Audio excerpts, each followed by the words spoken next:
You know, there's something truly special about waking up with a sense of purpose, joy, and companionship, especially as we get older. Maybe you've noticed that the happiest seniors aren't necessarily the ones with the most money or the biggest houses, but the ones who figured out how to fill their days with meaning, love, and little moments of delight. That's exactly what we're going to explore today, the simple, beautiful rhythms of a happy elderly couple's life. Think of it as a peek into a day filled with warmth, laughter, and the kind of small, intentional habits that make all the difference.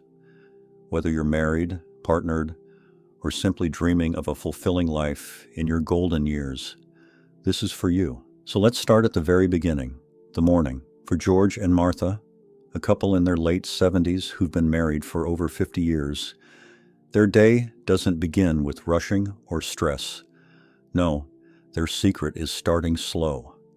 They wake up naturally, without an alarm, letting their bodies decide when it's time to rise. George usually stirs first, and instead of jumping out of bed, he takes a moment to stretch gently, rolling his shoulders and taking a few deep breaths. Martha, meanwhile, likes to linger under the covers for just a few extra minutes, savoring the coziness before she joins him.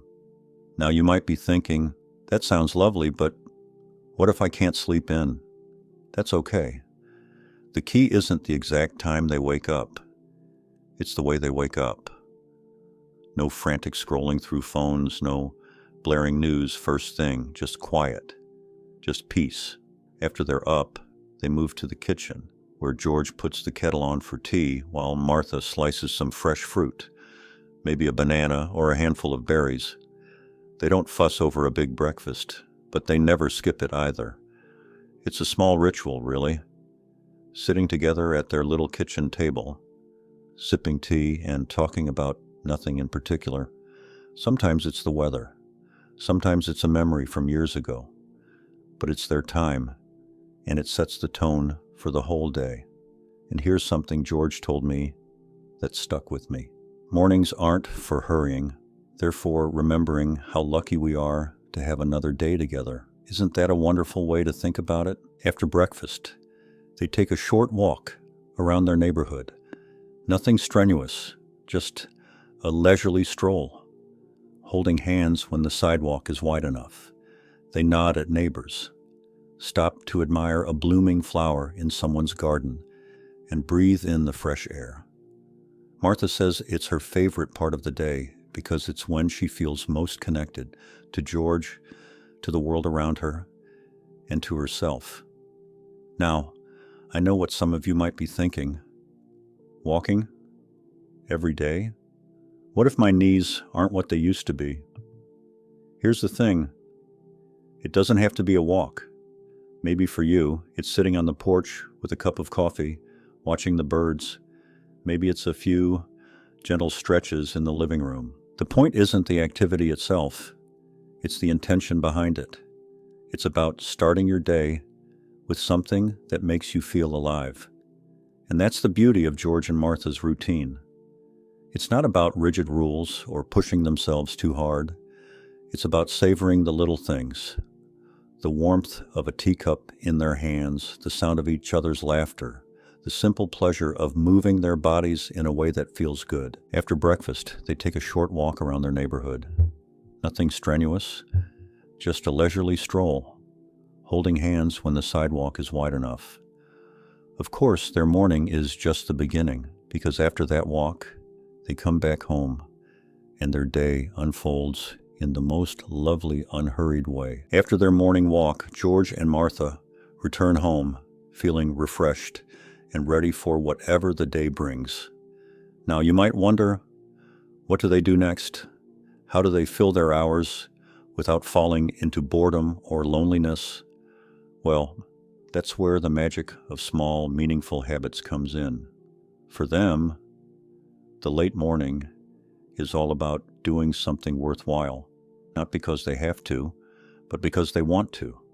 George, for instance, has a little workshop in the garage where he tinkers with woodworking projects. Nothing too complicated, maybe fixing a loose chair leg or carving a small keepsake. for one of their grandchildren.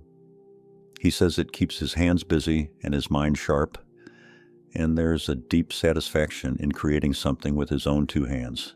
Martha, on the other hand, loves to putter around in her garden. Even if it's just a few pots of herbs on the patio, she finds joy in tending to them, watching them grow, and clipping fresh basil or mint to add to their meals later. She once told me, "Plants don't care how old you are. They just need a little love and attention." And honestly, so do we. Now, here's something important. They don't pressure themselves to be productive every second. If George isn't in the mood for woodworking, he might sit with a book instead. If Martha's knees are acting up, she'll skip the gardening and flip through an old photo album, reminiscing about family vacations or holidays past. The key is that they choose how to spend their time, rather than letting the hours slip away unnoticed. Around noon, they come together again for lunch. And just like breakfast, it's a simple but intentional meal. Maybe a sandwich with veggies from the farmer's market or a bowl of soup Martha made earlier in the week. They eat slowly, talking about their morning, sharing little stories, or even sitting in comfortable silence. There's no TV blaring in the background, no phones buzzing on the table, just them, fully present with each other. After lunch, they often take what Martha calls a quiet hour. George might doze off in his favorite armchair while Martha knits or writes letters to old friends. Yes, real letters, the kind you put a stamp on and send through the mail. She says there's something deeply personal about handwriting a note, and the replies she gets always brighten her week. This part of their day might seem uneventful, but that's exactly the point. They've learned that happiness isn't about constant excitement. It's about savoring the ordinary moments and giving themselves permission to rest when they need it. And then, as the afternoon rolls in, they shift gears again. As the sun starts to dip lower in the sky, George and Martha ease into the slower, softer part of their day. This is when the world outside might feel a little quieter. And for them, that's a gift, a chance to reflect, connect, and appreciate the life they've built together. Around mid-afternoon, they often have what they call visiting time. Sometimes that means inviting a neighbor over for tea. Other times it's a phone call with one of their kids or grandkids. Martha says these conversations, whether in person or over the phone, are like little lifelines. You don't realize how much a 10-minute chat can lift your spirits until you make it a habit, she told me. Now, I know some folks worry about being a burden or bothering their loved ones, but here's the thing. George always says, people like to feel needed. A quick call isn't an interruption. It's a reminder that you're still here, still part of their world.